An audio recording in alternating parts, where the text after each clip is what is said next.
Hyderabad cricket association కుంభకోణంలో కవిత and KTR పాత్ర ఉందట. 100% ఉంటుంది, 100% ఉంటుంది. కేటీఆర్ బావమరిదికి కాంట్రాక్ట్లు ఇచ్చారట. మరి కాంట్రాక్ట్లు ఇవ్వాలంటే అసోసియేషన్ అధ్యక్షుని ఎవరిని పెట్టాలి? మన బానిసని, మన స్లేవ్ని, మనం చెప్పినట్టు వినటువంటి మన ఇంట్లో చెంచాని తీసుకుపోయి ఆడబెట్టాలి. సో ఆ చెంచాని అక్కడ కూర్చోబెట్టింది. కేటీఆర్ బావమరిది కాంట్రాక్ట్లు ఇచ్చిండు. సిఐడి ఈడీకి ఫిర్యాదు చేసిన తెలంగాణ క్రికెట్ అసోసియేషన్ బీసీసీఐ నుంచి హైదరాబాద్ క్రికెట్ అసోసియేషన్కు అందిన 600 కోట్ల పైన కూడా విచారణట. దాదాపు ఇందులో కూడా 170-180 కోట్ల అవినీతి జరిగింది అంటున్నారు ఈ బీసీసీఐ నుంచి వచ్చిన ఫండ్స్ నుంచి. ఫిర్యాదులో అజహార్తో పాటు పలువురి పేర్లు ఉన్నాయట. జగన్మోహన్ రావు పైన ఈడీ కేసు నమోదు. ఫోర్జరీ స్కెచ్ వేసింది ఎవరు? బీఆర్ఎస్ పెద్దలతో మీకు సంబంధాలేంటి? జగన్మోహన్ రావుకు సిఐడి ప్రశ్నలు. ఇన్స్పెక్టర్ సమాచారంతో దేవరాజ్ పరారి. ఇన్స్పెక్టర్ ఎలక్షన్ రెడ్డి పైన సస్పెన్షన్ వేటు. అక్కడ ఎవరు? మేడిపల్ల ఉప్పల సిఐని కూడా ఉప్పల సిఐని కూడా సస్పెండ్ చేసిరు. ఎందుకంటే ఇందులో ఉన్నాడు మనోడు. దొంగలంతా ఏకమైరు అన్నట్టు. హైదరాబాద్ క్రికెట్ అసోసియేషన్లో జరిగిన కుంభకోణం వెనుక ఎమ్మెల్సీ కవిత, ఎమ్మెల్యే కేటీఆర్ పాత్ర ఉందని, వీరిపైన విచారణ జరపాలంటూ తెలంగాణ క్రికెట్ అసోసియేషన్ అధ్యక్షుడు ఎండెల లక్ష్మీనారాయణ, ప్రధాన కార్యదర్శి ధరం గురువారెడ్డి సిఐడికి, ఈడీకి కంప్లైంట్ చేసిరట. ఎందుకంటే ఈడీ ఎందుకు ఎంటర్ అయిందంటే ఇందులో లావాదేవీలు ఉన్నాయి కాబట్టి. గురువారం ఈ మేరకు 2 దర్యాప్తు సంస్థలకు లిఖితపూర్వక ఫిర్యాదు ప్రతులను అందజేశారు. క్రికెట్ అభివృద్ధి కోసం గత 10 సంవత్సరాల్లో బీసీసీఐ నుంచి హైదరాబాద్ క్రికెట్ అసోసియేషన్కు అందిన 600 కోట్ల నిధుల్లో సింహభాగం దుర్వినియోగమైనయట. దీనిపైన విచారణ జరపాలని ఆ ఫిర్యాదులో కోరారు. హెచ్సీఏ అధ్యక్షుడిగా ఎన్నికైన వెంటనే జగన్మోహన్ రావు మీడియాతో మాట్లాడుతూ తన విజయం వెనుక కవిత, కేటీఆర్ ఉన్నారని ప్రకటించిన విషయాన్ని గుర్తు చేస్తూ అందుకు ఆధారాలుగా మీడియా క్లిప్పింగ్లను ఫిర్యాదుకు జత చేశారు.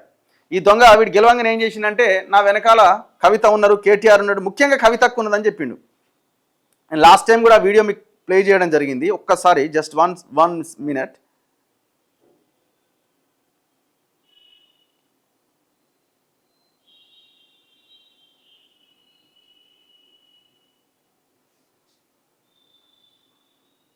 Just a minute.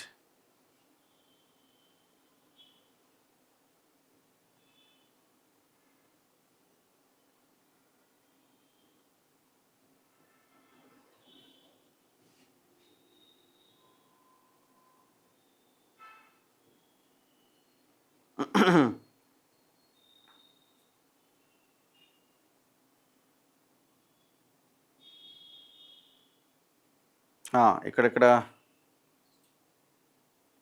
ఇగో ఈ ఆడియో ఒకసారి వినండి. ఆ రోజు ఇప్పుడు అదే దాన్ని బేస్ చేసుకొని వీళ్ళు కంప్లైంట్ చేసిరట. శుభపరిణామం. హెచ్సీఏకి మంచి రోజులు వస్తున్నాయని తెలపగలుగుతాం. ఏళ్ళుగా హెచ్సీఏలో పాతుకుపోయిన వాళ్ళు మేము. ఇప్పుడు ఎవరు అవుట్ సైడర్? నేను ఇన్సైడర్, మీరు అవుట్ సైడర్. గుర్తు పెట్టుకో. ఏళ్ళుగా హెచ్సీఏలో అవినీతి పారకపోయింది, క్రికెటర్లు బయటకు రావట్లేదు అనేటువంటి ఒక అపవాదం ఉంది. మీరు దానికి ఏ విధంగా కృషి చేస్తారు? ఖచ్చితంగా సెలక్షన్ ప్రాసెస్ మంచిగా జరగాలి. నేను నా ఎలక్షన్ మేనిఫెస్టోలో చెప్పినప్పుడే ఎవరైనా పేరెంట్ బ్రైబ్స్ ఇస్తే వాళ్ళని 3 సంవత్సరాలు బ్యాన్ చేస్తా అని చెప్పాను.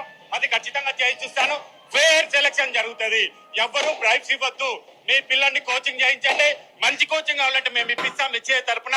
అసలు దొంగ వీడు. నాకు నిన్న కూడా ఒక క్రికెటర్ ఎవరో కలిసిరు. అన్న వీడు మొత్తం ఆగమాగం చేసి నేను ఎంత కష్టపడి ఇది చేసినా కూడా నేను సెలెక్ట్ కాలేదు. చివరికి నేను ఆ క్రికెట్నే వదిలేసాను. నేను ఒక అబ్బాయి కలిసి నేను రోడ్డు మీద నన్ను గుర్తుపట్టి ఆపి మరీ చెప్పి అసలు దొంగ. 3 సంవత్సరాలు బ్యాన్ చేస్తాం. ఈ హయాంలో ఒక ఇంటర్నేషనల్ క్రికెట్ ని ఎక్స్పెక్ట్ చేయవచ్చు భారతదేశం. ఖచ్చితంగా నా ప్రయత్నం అదే. హైదరాబాద్ లో హెచ్సీఏకి ఒకటే స్టేడియం ఉంది. ఇంకొక స్టేడియం రావాలి, జిల్లాలలో స్టేడియం రావాలి. ఇక్కడ ఇంటర్నేషనల్ మ్యాచెస్ ఇండియాలో ఏమి జరిగినా ఖచ్చితంగా ఫస్ట్ ప్రయారిటీ హైదరాబాద్ రావాలనే ప్రయత్నం. వెనక ఉండి నడిపించిన కేటీఆర్ గారికి, హరీష్ రావు గారికి, మా అక్క కవితక్కకి జయం అంకితం. కంగ్రాచులేషన్ జగన్ గారు. జై కవితక్క. ముగ్గురు పేర్లు చెప్పిండు, హరీష్ రావు, కేటీఆర్ అండ్ కవిత. పేర్లు చెప్పినందుకే వాళ్ళు ఉన్నారని అనడానికి ఏం లేదు అక్కడ. కానీ అక్కడ ఎవిడెన్సెస్ ఉన్నాయి. ఎవరెవరు కాంట్రాక్ట్లు అప్పచెప్పినారు, ఆ డబ్బులు ఎక్కడ దుర్వినియోగం అయినాయి, ఆ వచ్చే బాళ్ళు, బ్యాట్లు ఎంత కొనుగోలు చేసి, ఒక్కొక్క బాల్ అట 12,000 13,000 కొన్నాడట వాడు. ఇక అందుకు ఆధారాలుగా మీడియా క్లిప్పింగ్లను ఫిర్యాదుకు జత చేశారు. జగన్మోహన్ రావు అధ్యక్షుడిగా ఎంపికైన తర్వాత ఐపీఎల్ టికెట్ల అమ్మకాల కాంట్రాక్టును కేటీఆర్ బామ్మర్ది రాజ్ పాకాలకు చెందిన eventsnow.com meraevent.comకి ఇచ్చిండట. ఏంది ఇది? ఐపీఎల్ టికెట్ల అమ్మకాల కాంట్రాక్ట్, టికెట్స్ అమ్మకాల కాంట్రాక్ట్ని ఆ కేటీఆర్ బామర్దున్నాడు రాజ్ పాకాల, ఆయన మధ్య పార్టీ జరిగింది చూసిరాడ ఫామ్ హౌస్లో, డ్రగ్స్ పార్టీ అన్నారు, అదన్నారు, ఇదన్నారు. సో అక్కడ ఆయన రాజ్ పాకాలకు ఇచ్చిండట. కట్టబెట్టారని ఐపీఎల్ మ్యాచ్ల సమయంలో ఫుడ్ కాంట్రాక్ట్లను కేటీఆర్ కవితకు బంధువైన సురభి క్యాటరర్ సంస్థకి ఇచ్చారని, దీని యజమాని జగన్మోహన్ రావుకు సమీప బంధువు అని పేర్కొన్నారు.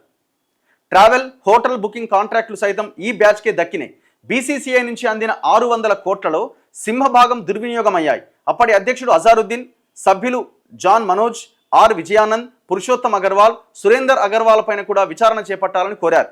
తాము అందజేస్తున్న ఫోరెన్సిక్ ఆడిట్ రిపోర్టులను ఇప్పటి వరకు జరిగిన విచారణకు జతచేసి లోతుగా దర్యాప్తు చేయాలని విజ్ఞప్తి చేశారు. మరి ఇప్పుడు అజారుద్దీన్ ఏమో కాంగ్రెస్లో ఉన్నాడు. మరి ఖచ్చితంగా ఎవరైతే అందరినీ విచారించాల్సిందే.